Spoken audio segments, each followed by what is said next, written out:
fact, I'm gonna buy some more Netflix stock today, most likely. And in fact, I'll share my screen so you can kind of see what Netflix has done. And the biggest thing I want you to understand is that profitability is not the same as valuation. So the WNBA is not profitable, but they're extremely valuable. I would love to own even 10% of the New York Liberty. That's pretty massive. But if you look at Netflix stock, it's gone up 157% in the last 5 years, 90% this year. So the stock keeps going up and up and up. And this is a great company. And so, but the thing is, if all you focus on is profitability, then you would think Netflix was a bad company. Here's some other examples of companies that have lost money for a while and are doing quite well. Let's see here. Spotify. Spotify's been losing billions of dollars since it launched. I don't even know if they're profitable yet. They're doing what is called a loss leader model. They're investing heavily in the future. DoorDash lost 1.4 billion in 2020 alone. And think about that. 2020 was a year where everybody was ordering DoorDash. So how in the world did you lose 1.4 billion in a year where everybody was ordering DoorDash? Well, it's because they were making money, but they were spending and investing more than they were making.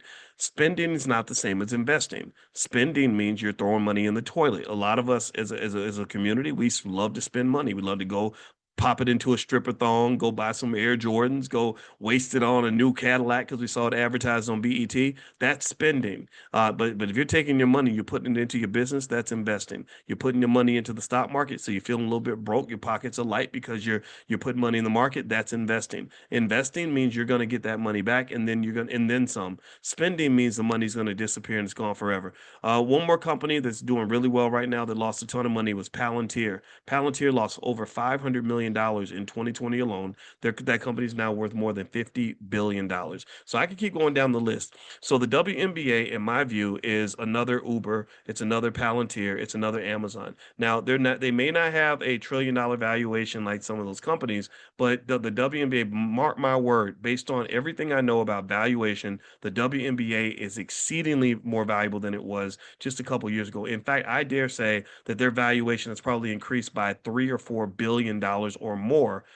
It just from the Angel Reese, Caitlin Clark era, just in that era. So the question then becomes this: if you know that the league has increased in value by, let's be conservative, let's say it's just $1 billion, wouldn't you think that the ladies that go on the court deserve a little more of that money?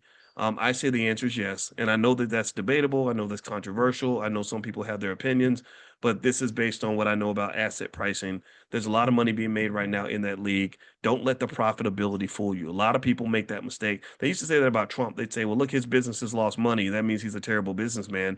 And what they don't understand is that a lot of businesses don't want to make a profit because they don't want to pay taxes. So they have write-offs and depreciation and all these other things that allow them to give the impression of not making any money. That's how Jeff Bezos could be one of the richest human beings on the planet and pay almost no taxes.